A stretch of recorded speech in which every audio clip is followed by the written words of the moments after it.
It's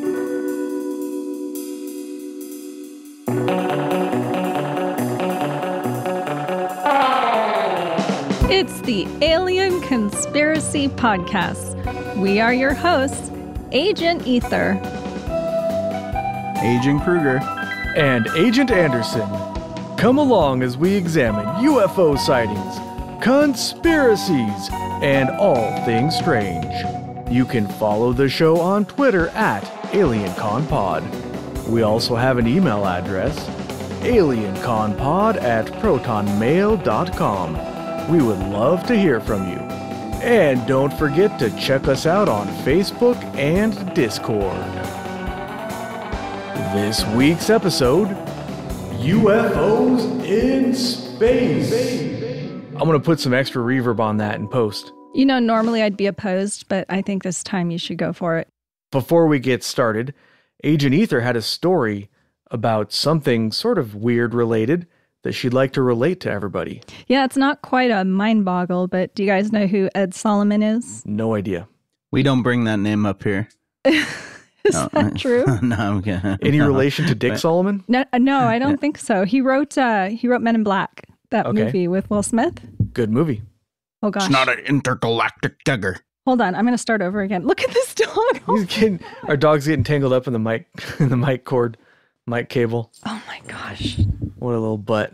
Poor guy. He's being a little diva. Edit. All right. Okay, Go ahead. Let's see. So Ed Solomon wrote Men in Black, the movie with Will Smith. And apparently he was in this cafe and he's chatting with these two ladies. And they start arguing about something very specific in Men in Black. They were disagreeing about it. And he said, you know, if you like, I can clear that up for you. And one of the ladies said, I'm sorry, we do not need an old white man's mansplaination. And so apparently he apologized and he left. And that was that. But then on the way to, I guess he went to the bathroom and he came back and the ladies apologized. But apparently it wasn't for saying mansplained. It was for saying he was old. He's still a jerk for trying to explain his own script to them. He said, well, regardless, she shouldn't have used the word old like that. And he said he literally laughed out loud. Well, I'm sure he has a good sense of humor. Well, he said he'd never heard mansplaination before. Like he thought it was a joke, you know, and he thought maybe he'd heard it incorrectly. And so he's like, should I go ask her about it or should I get back to work? And he's like, I guess I should get back to work. And then later he was posting about his experience on Twitter. And this woman found the thread on Reddit and she realized it was her. So she reached out to him and he knew it was her because she was talking about very specifically the thing her and her friend were arguing about. And she apologized and he let her know that she was actually right about the disagreement. Although he didn't specify what the disagreement was about. Yeah, now I'm curious, what were they arguing about? What could it possibly be? Because that's not a very controversial movie as far as interpretation goes, right? Right. I mean, it's pretty straightforward. You got aliens, you got agents that go chasing aliens, and that's pretty much the whole movie. They're arguing about where he got his watch from. Really? I don't know. Oh, okay. That's a cool watch. Yeah, you can look up their watches. They usually have cool watches in those movies. All right, well, let's get to this week's episode. We're all going to talk about different stuff. I'm actually going to cover the Skylab 3 UFO photographs. And I like this one because it's unexplained and there's actual photographic evidence beyond the astronauts just saying that they saw something. So let's get into it. We're talking about a sighting on the space station Skylab 3. The sighting happened on September 20th, 1973, and the astronauts on board were Alan Bean, Owen Garriott, and Jack Lousma, L-O-U-S-M-A, Lousma. They saw the UFO over the Indian Ocean and then continuing, it was on the edge of the Indian Ocean and then mostly over the continent of Africa. And then they went into the shadow of the Earth, but we'll get into all of that. Alan Bean wrote of the sighting in his journal a few hours after the event. Here's what he had to say. Out of the wardroom window, we saw a bright red light with a bright, dim period of 10 seconds. It got brighter and drifted along with us for 20 minutes or more. It was also moving relative to the stars. It may have been very near. It was the brightest object we've seen. So this statement sort of contradicts a little bit of what the other people describe, but it's close enough. Close enough for what we're doing here anyways. Other people, by which you mean the other cosmonauts? Well, first of all, they're astronauts, not cosmonauts. And yes, there were 2 other astronauts who were also there at the time and also witnessed the object. So at the time of the sighting, they were not in contact with ground control or control center. What do you call the people on the ground? Ground control? Ground control? Okay. They were not having any talks with them, and they have an onboard recorder, but according to NASA, the onboard recorder wasn't recording when the sighting happened. But we do have a recording from several hours after the event when they're talking to ground control. And here's I'll read the transcript of that. So Lusma said, "Did you tell him about that satellite we saw?" Bean said, "Yes, we saw a great satellite. We didn't know if we told you about it." Lusma, "The closest and brightest one we've seen." Bean, "Huge one." Lusma, "We've seen several. It was a red one." Capcom, "No, you may have told somebody, but it wasn't this team. I don't remember hearing about it." Lusma, "I guess we didn't report it. It was reflecting in red light and oscillating at, counting its period of brightest to dimmest, about 10 seconds. It led us into sunset. That was about 3 revs ago, I think. Something like that. Wasn't it, Owen?" From the debriefing document, they also have statements. So when they go back from the mission, they land on Earth, and then they go to get debriefed. That means they're sort of interviewed and they talk to people about stuff. We'll talk about that. I'll read a little bit of that document as well. But I'd like to point out on the previous one, before we continue, that they said it had a period of bright and dim, as if it was like maybe rotating somehow, which is sort of interesting. And it seemed to be like a regular rotation from what he was describing. I don't know if that's important or not, but it's maybe a clue as to what was going on or what the object is. Still unknown to this day, but maybe one of you in the audience can figure it out, by the way. Shout out to our live audience who's here today. We got, who we got here? We got Klaus, Squeezy, Ninja Death something, and Yak. The name's abbreviated. Yak. And it's, my computer's kind of far away. Hold on, give me a second. Okay.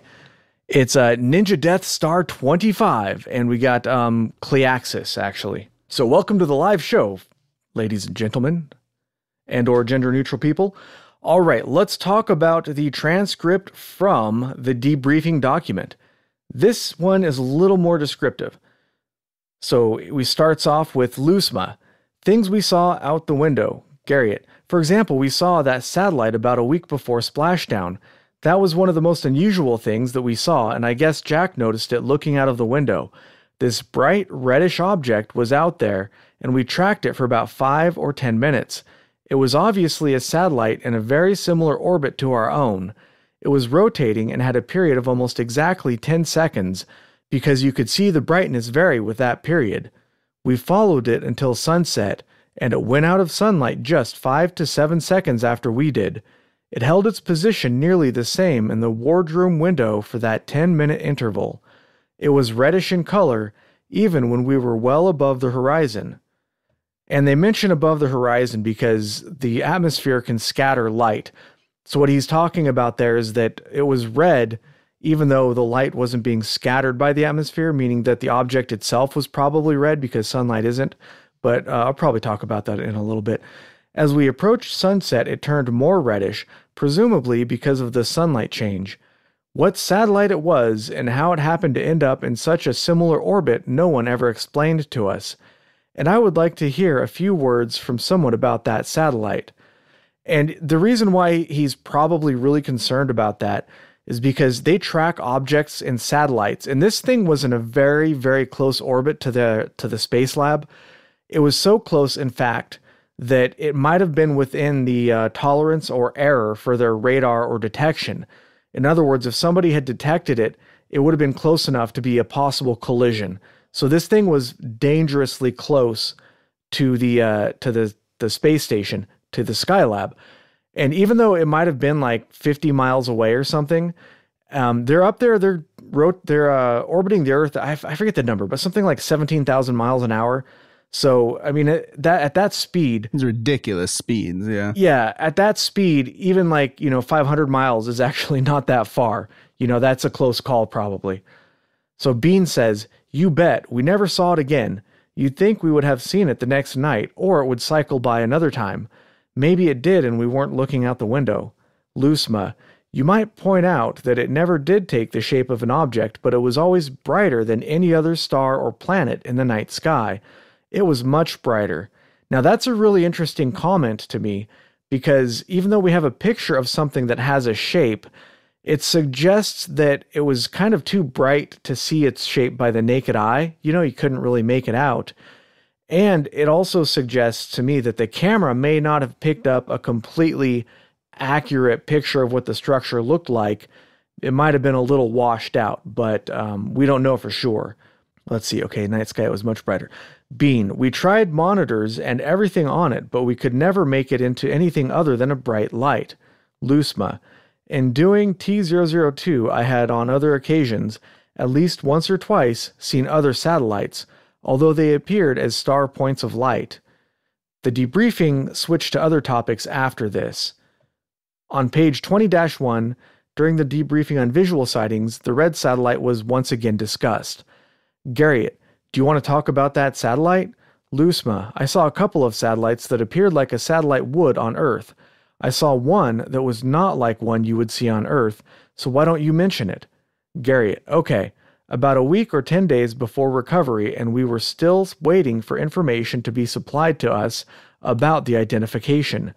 Jack first notices this rather large red star out of the wardroom window. Upon close examination, it was much brighter than Jupiter or any of the other planets. It had a reddish hue to it, even though it was well above the horizon. The light from the sun was not passing close to Earth's limb at the time. We observed it for about 10 minutes prior to sunset. It was slowly rotating because it had a variation in brightness with a 10-second period. As I was saying, we observed it for about 10 minutes, until we went into darkness, and it also followed us into darkness about 5 seconds later. From the 5 to 10 second delay in its disappearance, we surmised that it was not more than 30 to 50 nautical miles, 35 to 58 statute miles or 56 to 93 kilometers, from our location. From its original position in the wardroom window, it did not move more than 10 or 20 degrees over the 10 minutes or so that we watched it. Its orbit was very close to that of our own. We never saw it on any earlier or succeeding orbits, and we'd be quite interested in having its identification established. It's all debriefed in terms of time on Channel A, so the precise timing and location can be picked up from there. Okay, so they took 4 photographs of this object altogether. The first object is, the first 3 are really kind of red dots, probably largest in the second, but the first 3 you can kind of see it looks like maybe a red star or something. I mean, it looks a little bigger than a star. Is that what you posted in Discord? No, that's the 4th picture. The second photograph shows the red dot, but it also shows 2 other red dots alongside of it, which I wonder if those are other similar objects that just didn't come close enough to the space station. Who knows? Could you throw up any of it? Do you have any of those? I don't have them ready to post, but I can maybe put a link to them. Let me see. No, it'll probably take too long right now to look them up and find them, but they're just red dots. They're nothing exciting. The one that I posted in the chat, that's the 4th photograph, and that's the one where you can actually see a structure. And if you just Google, if you don't want to look in the other section in the general chat, if you just Google Skylab 3 UFO, it'll come right up. It's kind of weird looking. It looks like I don't know, it's like a thing, kind of like a blobby thing. And it was an object with sunlight reflecting off of it, and it looks like to me it looks like the object. The sunlight's not reflecting off the whole object. So in other words, it's probably not all of it that you're seeing in those reflections. You're only seeing some of it reflected in the sunlight. So What that means exactly, I don't know, like what the actual shape of it is, but I'm guessing that the picture doesn't show the complete structure. And if you look at like an enhanced photograph, it kind of looks like it's got like a bird-like shape with like two wings extending up, and then like sort of like a front part sticking in front, like where the head would be. It's almost like a Star Trek ship. It's weird, but it's hard to say for certain. It could just be a blob. I don't know. But in 1973, the largest man-made satellite was about 10 meters across. We're talking about standard satellites. The biggest man-made object in space at the time was the Skylab 3 that the object was observed from. This object that they photographed, it's possible to estimate its size, and by estimating its size, we can determine if it was a man-made object or not, because we know what was in the air or what was in space at that time. There were 4 photos taken, right? We can estimate the size of the object based on the 4th photo, because the first 3, they just, like I said, they just kind of show dots, but the 4th photo actually shows a structured object, or something that's not just a dot, that's useful for estimating size. So at the time, the biggest man-made object or satellite was about 10 meters across, besides the Skylab. The Skylab itself was the largest man-made object in space at the time, and that's, what the thing was seen from. So if we can estimate that the object was bigger than, let's say, 10 meters, then we can say for sure that it wasn't man-made because nothing else up there was that big. But if we can estimate that it was smaller than that, then we might be able to say that, yeah, maybe it was a satellite, and potentially even identify the specific satellite that caused the sighting, especially because we have pretty good data as to where and when they were in their orbit. So we know pretty much exactly where the sighting happened, which helps us when and where, which helps us pinpoint, we could look up, okay, what satellite was there at that time to help identify it. I looked at a report by Bruce Maccabee on NICAP's website, and he looked at a few different things. So first of all, it's useful to discuss, is this some sort of error? Is it like a camera error, a lens error? Is it an object that's moving so fast that it creates like a streak because of the shutter speed being too slow?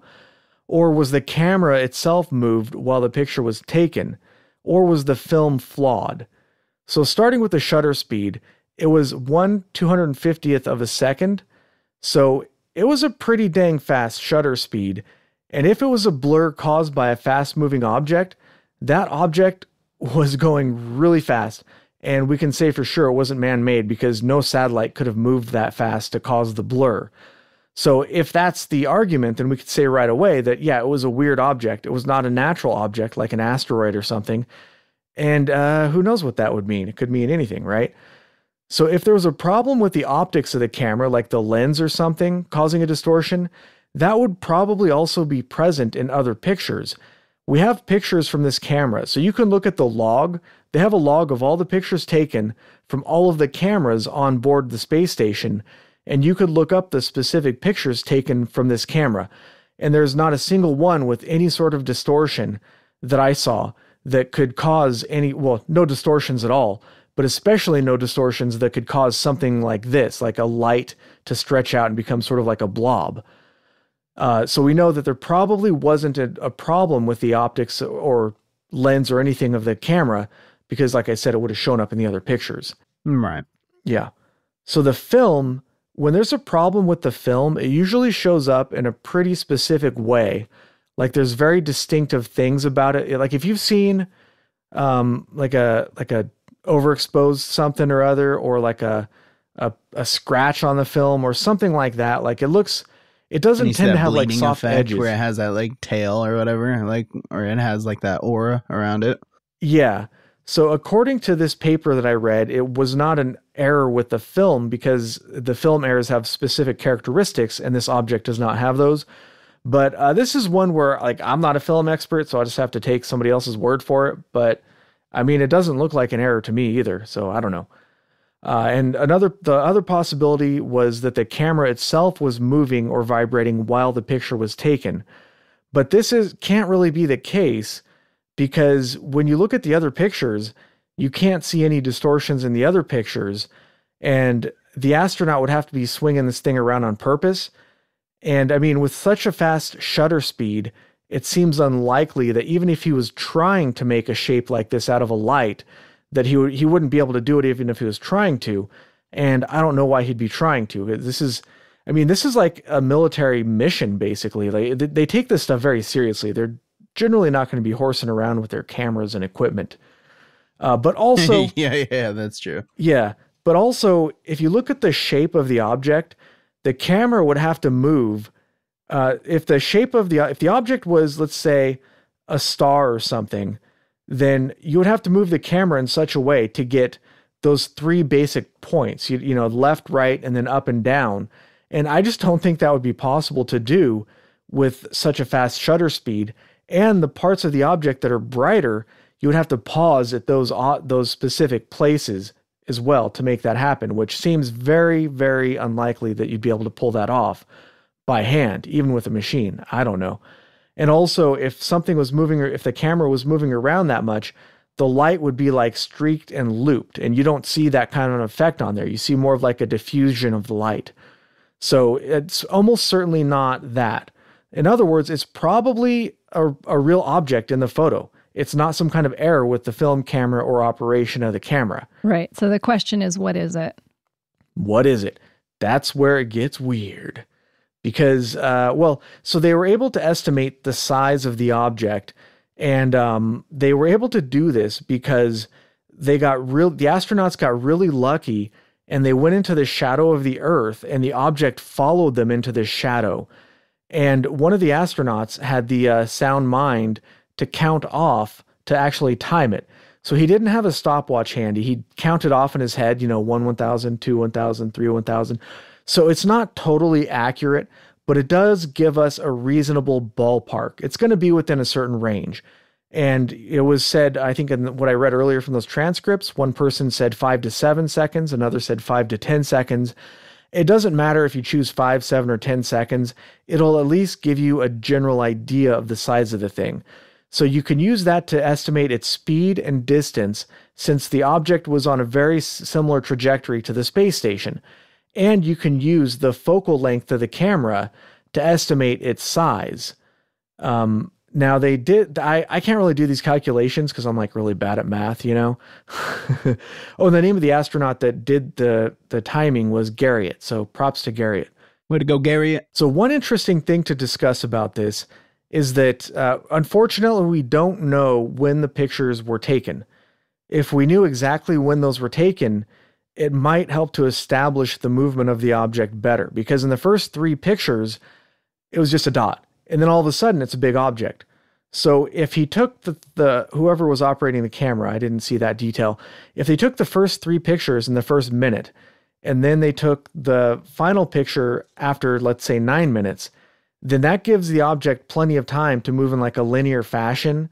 And we don't need the object to move in some kind of crazy maneuver to get close enough for it to actually be seen as a structure. However, if these photographs were taken at regular intervals, or, if there was not a large gap between picture 3 and 4, that suggests that the object would have had to have a sudden burst of speed to get close enough to the space station to show that it had a structure.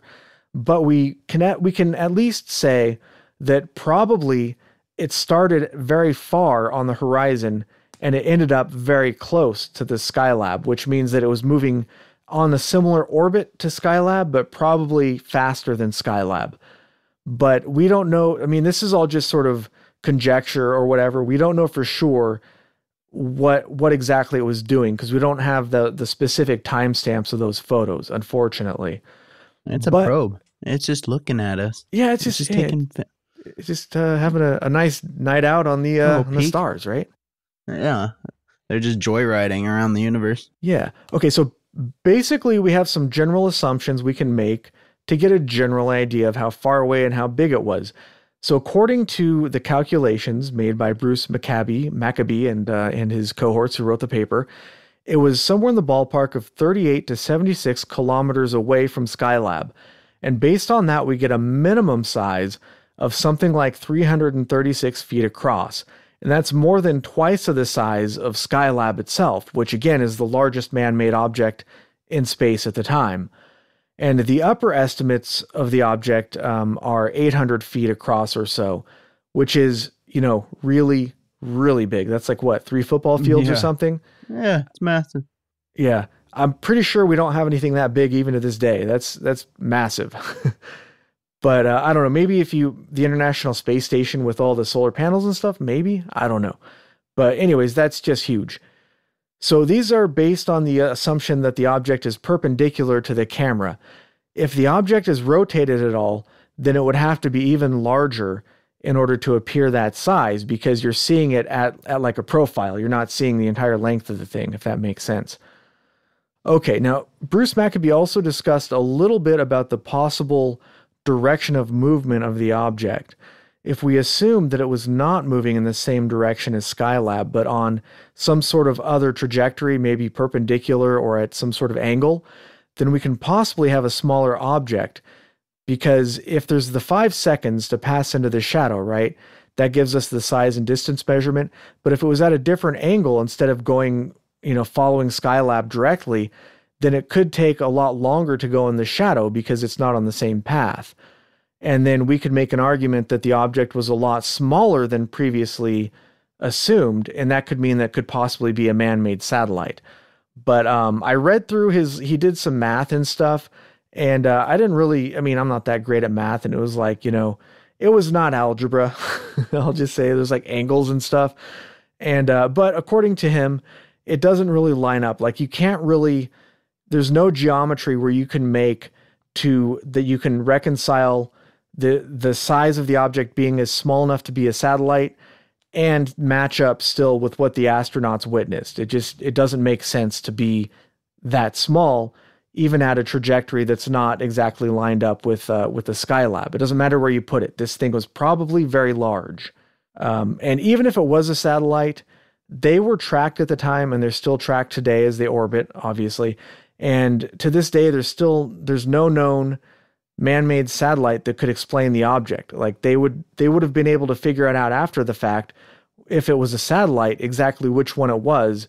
And to this day, there's still no candidates that are available. So based on that, also, that may not be completely conclusive, because maybe there's some kind of, classified top secret stealth satellite that we still don't know about today. But that seems kind of unlikely. All these years later, after 73, probably we'd know about it and be declassified by now. But who knows? We do have another clue. I mentioned earlier the color of the object. Because it went dark when it passed into the shadow, it almost certainly did not have lights on it. Of course, I guess it could have turned its lights off, which could have, if it had lights on the object and those lights turned off, it might have made it look like it was going into the shadow, even though it didn't, which could sort of create the illusion. But that probably didn't happen, because if you look at the picture, it doesn't look like lights, like single points of lights. It looks like an illuminated object. So it was reflecting sunlight, but the sunlight isn't red. So it was probably like a red object, and the sunlight wasn't refracting through the Earth's atmosphere at that angle. So that couldn't have caused it to look red either. Now, the interesting thing is there are no red satellites, and there are no red satellite reflections or solar panels. So that also it's not necessarily conclusive, but it's just another little clue that it probably was not a man-made satellite. Okay, well, at the end of the day, we don't really know what the object was, but we can say that it probably was not man-made. It could have been some sort of orbiting asteroid, perhaps, or something. But that seems unlikely, because, again, that object would have been very trackable, especially at that size. And it would also be hard to explain how an asteroid could be on the same path and trajectory, and how it could grow from like a dot into a large object in 10 minutes. I feel like if it was an asteroid too, they would have identified it as such. They wouldn't have said it was weird. And it probably wouldn't have looked red. It would have looked like gray or yellow or natural sunlight color or something. But who knows? Anything's possible, I suppose. Maybe it was like a rusty iron meteor out there, right? Right, yeah. Or it could, I mean, hey, it could very well just be one of the many space debris that we have. Yeah. The halo? What was that? Probably not, though. If it was, 330 to 1,000 feet, probably is not space debris at that size. But who knows? But I mean, by the same token, there isn't any evidence to say that it's like an extraterrestrial craft either. I guess at the end of the day with this one, all we have is really a mystery. It's just a really cool photograph or set of photographs. It's a good mystery. Like nobody knows what it is to this day. It's pretty much unsolved. In the photo log, NASA describes the object as simply satellite, unmanned. So I guess they don't know what it is either, but there is one detail that I noticed in this case that kind of makes you wonder. So NASA says that Channel A was not recording. They had what they call Channel A that was recording their conversations all the time, and it would also record like data and stuff too. But NASA says that the tape was not running, that it had run out and it had not been replaced yet. But if you remember early in the transcript, Owen Garriott said during the debriefing, he said, it's all debriefed in terms of time on Channel A, so the precise timing and location can be picked up from there. In other words, Channel A was recording, so their conversation during the sighting was recorded. And if that's really the case, and NASA claims that it isn't, that means that we theoretically would have more precise information in the conversations. So they might have said, or they might have the data as to when they took the pictures. Like if they took the pictures, they might have said, okay, taking picture 1, taking picture 2. And if we had the exact moment when those pictures were taken, that gives us a big clue to figure out, to help identify this object. We know, for example, that would tell us right away if it made some unreasonable maneuver that a satellite would not have been able to make. It would give us, a pretty big hint. But at the very least, it appears that there's some kind of cover-up going on here. If there's nothing to it, then why hide the tapes? I mean, at the end of the day, this isn't proof of anything either, except that NASA definitely has something to hide with this particular case. What they're hiding, we really don't know. We can only imagine. And that's pretty much all I have on Skylab 3 and its mysterious UFO. All right, Agent Ether, what do you got for us? Angels in space? Oh, nice. This one really tickled my fancy. So in July of 1984, aboard the Salyut 7, there were some Russian cosmonauts, and they'd been in space for 155 days. Suddenly, their space station was bathed in an orange light, and it appeared to be on the outside and then to penetrate through the walls. And it was so bright, it was blinding. And then it dimmed, looking kind of like an orange cloud. So there were 3 cosmonauts on board, Commander Oleg Atkov and Vladimir Solovyov and Leonard Kazim. And Kazim. And they said once the light diminished, they started looking for a fire. They thought maybe there was a fire on the spacecraft or an explosion. And instead, all of them reported seeing the faces of 7 angels hovering outside. They told ground control they were humanoid with wings and halos. They traveled alongside the aircraft for 10 minutes before disappearing. Whoa, that doesn't sound normal at all. So, I mean, at first, their equivalent of ground control put it, down to oxygen deprivation or hallucinations or air something got poisoning, swamp gas. They're like, you guys. The planet Venus. So a few weeks later, they were joined at day 167 by 3 additional crew, Svetlana Savitskaya, Igor Volk. You're offending these people's core. Okay, and one other one.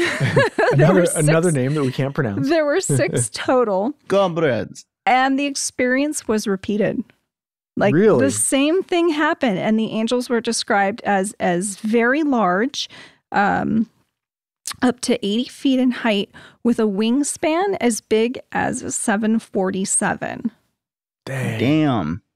They were, I've heard of that. yeah, they were these glowing beings, and the cosmonauts. And the wings were kind of like they were like auras almost, right? Like Yeah. the wings and like how it kind of like came off of their wings were almost jetpack like, you know? And there were like halos too. They had halos. Weird. Yeah, exactly. Yeah. You know what It's I a always trip. find really interesting in these cases is that people describe things based on their own cultural framework. So, for example, on a previous case, I talked about UFO sightings, in 1966, where people described it as football shaped, right? But they mean like an American football, not like soccer. And if you go back to antiquity, you might see somebody describing something as a chariot in the sky, because that's all they know how to describe. So to these people, they're describing it like angels, and that's their cultural reference. Sometimes I wonder is, what did it really look like? Is that just how they interpreted it? Like it just won't fit into their brain, so they see it as angels. It's really fascinating to see what what we rationalize, you know what I mean? What we have to obtain to reality. It's like, oh no, it's like we can't comprehend what we're seeing, so we're going to compare it to something that makes sense. Oh, it's a bird, but it's clearly not. So it's just it makes you think. I think one of the more famous like Ancient Alien episodes was when they were comparing angels and aliens. You know what I'm talking about? Which episode? There's lots of episodes like that. Yeah, I'm not sure which one specifically, but I mean, angels by definition are aliens, right? Sort of. I mean, they're not from Earth. They're not human. They're extraterrestrial. But so I mean, when they were saying how the whole God being born in itself was artificial insemination, that was an episode on its own when they were talking about. And now I gotta look it up. Now I'm bugged by it. But yeah, sorry, I didn't mean to interrupt you. No, oh well, that's all I have on the angels. I hadn't heard that one before. That's a pretty cool. Oh, yeah, I was looking around for good ones, and I saw that one. That's a really good one. Yeah. And I've heard of that in other forms where it's like whether it be somebody dies, they believe that they, get to just, like just cruise across the cosmos as this entity. And I personally think that would be really cool, as if when you die, you just become this being of light or energy and you kind of just cruise around until you're needed again or something. It's a Star Trek episode like that. And cruise around and harass cosmonauts. Yeah. Really? that wouldn't be so bad, right? That would be perfect in my opinion. So I have another one. This one's more recent. It's August 2020. Wow, that's really recent. Yeah, it's really recent. So it was Russian cosmonaut, again, the Russians, Ivan Wagner, much easier to pronounce. And he posted a 1-minute video on Twitter, which I'll post on social media. And it's a video of the Aurora Australis, which I guess is the Southern Lights. And, everybody talks about the Northern Lights, and I didn't really think about there being Southern Lights, but of course it makes sense. And it's between the Antarctic and Australia. And he saw a series of 5 lights in a line in the distance between the 9 and 12 second mark. But the frames were captured at a 1 per second rate and then later reassembled with 25 frames per second. So he says his total observation time was about 52 seconds. And this Twitter video went viral. People love a good UFO story. And he's dubbed them the space guests, although skeptics think they're probably satellites. They're probably satellites, you say? That's what the Skeptics, you skeptics say, say. Is that the video you sent me earlier? Mm-hmm. That does not look like satellites to me. Can you send it to me? To moi? Yes, I will also send it to you. Is it Starlink, perhaps? I guess it could be. That's like the new swamp gas, right? It's always Starlink. It was just Starlink. Swamp gas. I actually did see. What is this swamp gas? Why do I keep hearing this? What are they saying? I inhale swamp gas and I'm hallucinating? Oh, you're not familiar with the swamp gas story? No.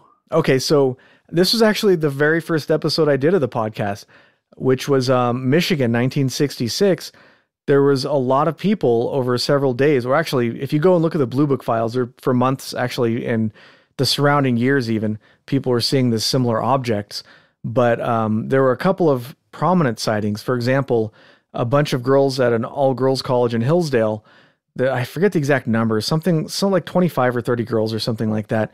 They all witnessed this object hovering around and moving around and stuff. And it was doing things that terrestrial craft cannot, like basically maneuvering that would require ignoring inertia, essentially, starting and stopping suddenly, traveling very quickly from a dead stop, stuff like that, right? And long story short, they sent Alan Hynek to investigate, and he concluded that it was swamp gas causing the sightings. Now, swamp gas is a real thing, right? It's when matter decomposes, it can create sort of like this glowing look in the swamps. But there's a couple problems. First of all, we have some very detailed sightings. For example, Frank Manor and his son saw the object and they drew a picture, and like they were very specific as to what it looked like. It did not look like swamp gas. Swamp gas looks like just kind of like a glow. It's not even that bright. But the biggest problem is that this happened when it was very cold out. In fact, almost freezing. It was, I forget the exact temperatures in the different areas, but that data is available. I think I mentioned it in my episode. But it was either very close to freezing or freezing. You know, it was wintertime. So in order for swamp gas to happen, it has to be pretty warm, like summertime, like 100 degrees out, kind of warm. It doesn't happen in the cold. So just that right away, we know that it's a BS explanation. And it appears that Alan Hynek himself didn't even believe the explanation. And it's possible that he didn't come up with that himself, but he was told by his superiors to use that as an explanation. But that's maybe neither here nor there. But anyways, in a nutshell, ever since then, well, people got really upset at the time because a lot of people had seen this, and a lot of people were kind of worried about it because, you know, the government couldn't explain it. Nobody knew what the hell was going on. People were kind of afraid. So when they come up with this explanation, it was really upsetting to people. Swamp gas. Because everybody knew that it was bullshit. You know, especially the people who had seen it, they knew it was not swamp gas. There's no way. It's one of the most ridiculous explanations ever given to a mass sighting.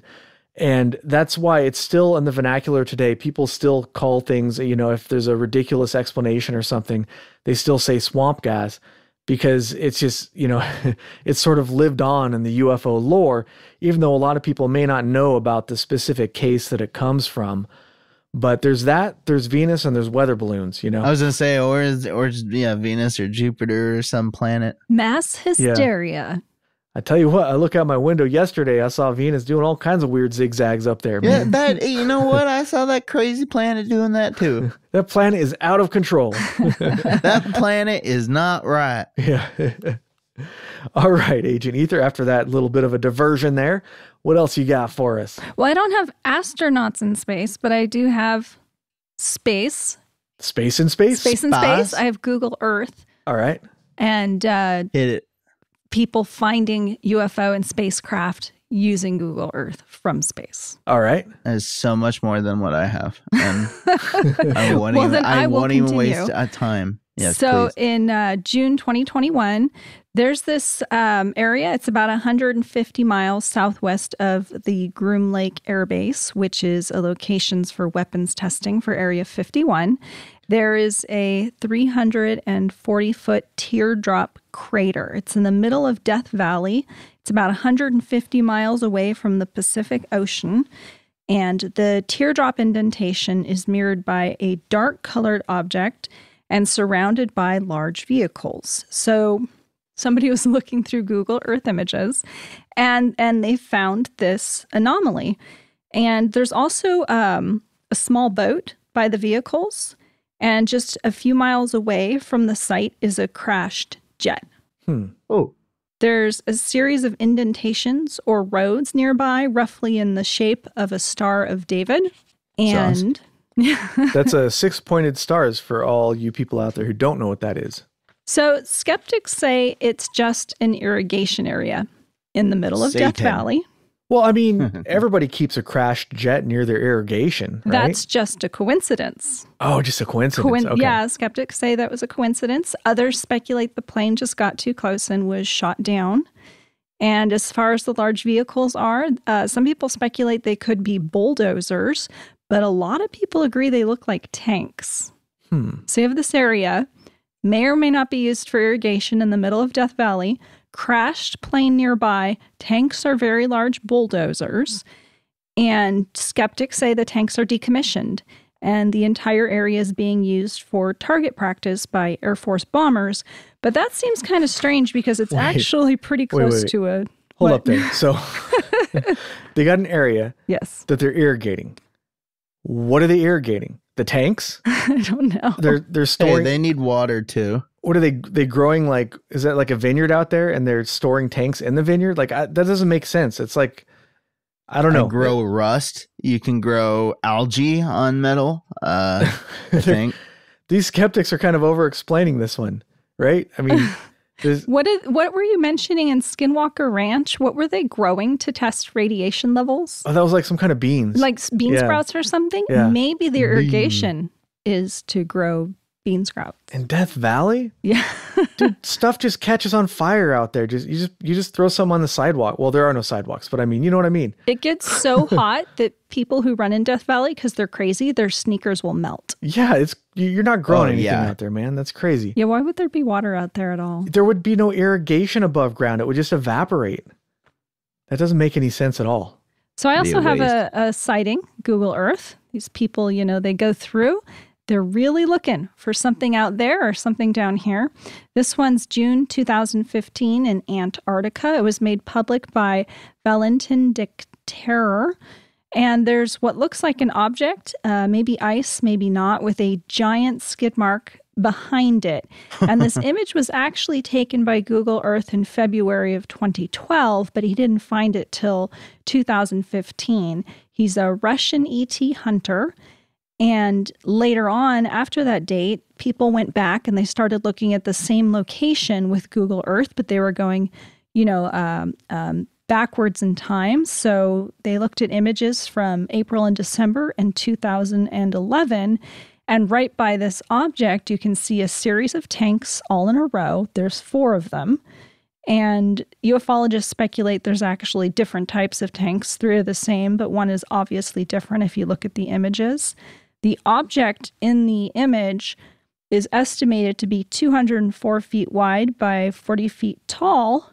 There's no tracks behind the tanks, but it can take as little as 10 minutes for something like that to become buried in the snow.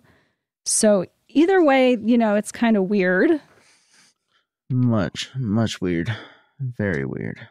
Yeah, skeptics say the coordinates that are given between the 2 satellite images are slightly different, so it can't be the same site. Let's say it's not even the same site. Why are there tanks in Antarctica? Well, why wouldn't there be tanks in Antarctica? Strategic advantage. I mean, if I had a tank, I would definitely put it in Antarctica, right? Hey, if we're attacked, just put yourself. You're in the battlefield. We're attacked. Russia's invading. And we got you're in the field in Antarctica. You need tanks. Boom. Got tanks. There were also some other Google Earth sightings that got debunked, but I still thought they were interesting.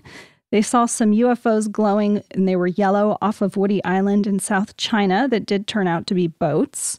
They were off Woody Island? Yeah. Alan? It totally sounded like you said Alan. I think I've seen that one. It does look weird. It looks weird. It does, but it was definitely boats. They're identified as boats. And then there was, in Romania, this one was really funny.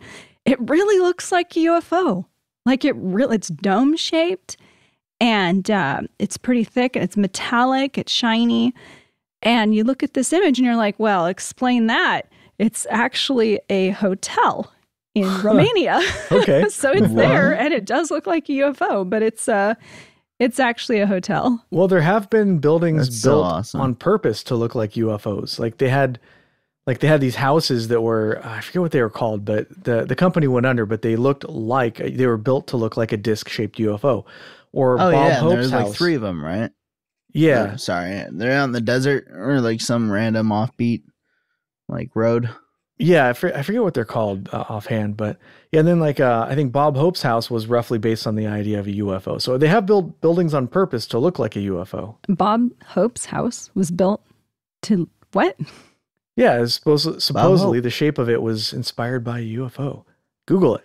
Okay. I will. All right. Maybe I'm going to Google that while you talk. Because that first place that you mentioned, apparently those, if you go and hang out in each and every one of the structure, apparently the acoustics are incredible, which is nice.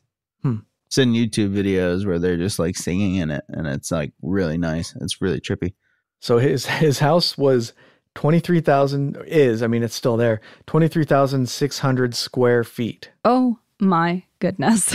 It's a big house. Can you imagine having to vacuum that floor? Oh, I'm assuming he has like servants. Well, he must have had like, the servants must have had like, like those lawnmowers that you sit on? But like for the house? Yeah, like a vacuum like that, where you just ride it through the house. Like a giant Roomba, but yeah. Yeah. So anyways, Ether, what else you got for us? Well, fun fact, you can use Google Earth, but do you know you can also use Google Mars? Really? Yeah, you can explore the moon or Mars, but only on your desktop with Google Earth. Just like viewing the Earth, you can turn on and off different layers. You can measure things. You can zoom in and out and explore areas of interest, which have been placed with markers by different people. And it does take longer to load the more layers you put on, but not that long. And there's some really interesting markers like crashed missions and curious finds and landmarks. Okay, so in March 2015, UFO hunter Marcelo Iratsusta created a video from Google Mars app, and he found an object that was 3.5 miles across and circular in appearance. UFO researcher Scott Waring alleges there are two gold faces on the object when you zoom in. So you can view it by installing Google Earth and selecting Mars from the planet icon toolbar from the drop-down menu. And you can enter in the coordinates, and I'll go ahead and post them on social media. And you'll immediately see this object, and it does not look natural at all. It definitely looks, alien. Yeah, I've seen pictures on Mars, and a lot of them, people try to point out stuff, and I'm like, well, it's kind of blurry or whatever. But there was one, I think I showed it to Agent Ether, where it looks legit like a plant or something. Like it does not look normal. It looks way out of place. So I have seen a couple of strange things on Mars. I have not seen this specific one, though. Well, there's also I don't know if you've heard of the Japanese tomb of Kofun. It's Kofun. It's this keyhole-shaped massive thing on a flat, empty plane. And if you compare it to this specific location on Mars, and you can compare and contrast the two, they actually look very similar, like the lines do and the angles and that sort of thing. So some people say that perhaps suggests there was an ancient civilization on Mars, and there's some connection between us here on Earth and that ancient civilization on Mars. Now, obviously, that area has been subject to a lot of erosion, but both of them have that same keyhole type shape. And again, I'll put the coordinates in for Google Earth and Google Mars, and you can put compare in those coordinates. And put in those coordinates, yeah, and see what you think for yourself. Does it look? It looks like an unnatural shape then? It does. It looks very unnatural. I tried to go through when I was looking for examples on Google Earth and Google Mars, because there were a lot of things to sort through on the interwebs. Mm-hmm. I mean, I tried to find the ones that were the most interesting and the ones I thought were the truest. The ones I didn't feel skeptical about, or the least skeptical about anyways.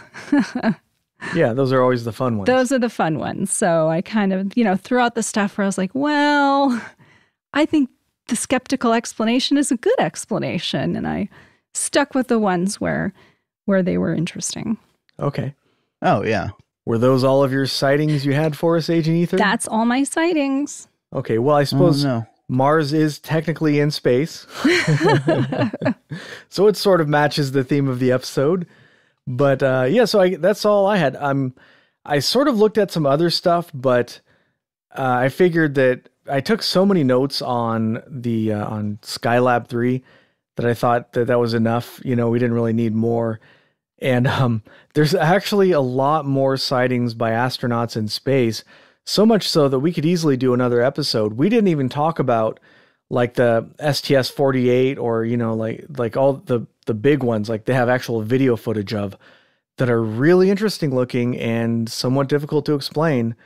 I won't get into them here, But I vote for another episode. That's for sure. I think we should do Yeah. like a timeline episode and like start at the beginning of the space missions and like work our way up to the present. yeah, we could do something like that. I think that would be a lot of fun. because there are a ton of them. I was going to mention about like some of the live stream UFOs and a lot of the sightings that we've seen Mhm. so far that are, questionable, and that one where, but I just didn't really get to dive into it. I didn't have much time. And so, yeah, I'm all up for another episode, 100%. Well, I do have one that's I can do an honorable mention of because it's a really short one.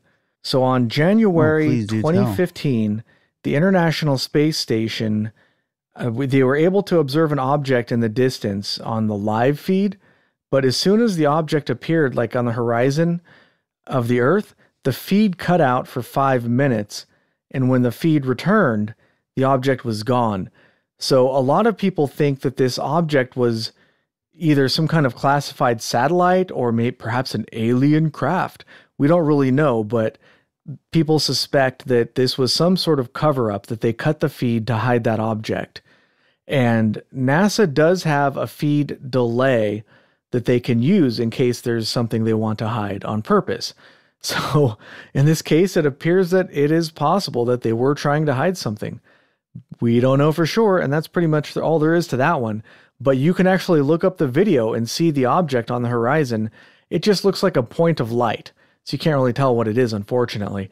And then you can see the feed being cut. But it's interesting. What I like about these cases is that we have good witnesses. We have very, very reliable and highly trained witnesses. And we have photographic or video evidence. And nowadays, there are so many UFO videos like on YouTube or whatever. And the editing software has gotten so good that anybody at home, literally anybody at all, can create a UFO video from scratch if they want to. So it makes it sort of less reliable than if you have something that's like a live public feed or something that you know is a reliable witness. It's just a lot more interesting because you know these are legitimate videos. I mean, it's proven they're legitimate videos and photos. We don't know what is in these videos and photos, but we do know that they're not faked. And that's one of the reasons why I really like these cases. And I actually would like to do another episode maybe on some of this stuff. But I don't know, maybe next week, maybe not. Next week, I think I have scheduled in the moon landings, which Ooh. I think is going to be a super fun one to do. So maybe we'll revisit this one at some point in the future. But anyways, that's all I had for this week. How about you guys, Agents Kruger and Ether? Good to go. Good to go. All Yeah, right. I'm solid. Well, thanks for listening. If you enjoyed the show, you could really help us out by suggesting us to your friends and or favorite social media outlets. And don't forget to rate, review, and subscribe. Keep it strange.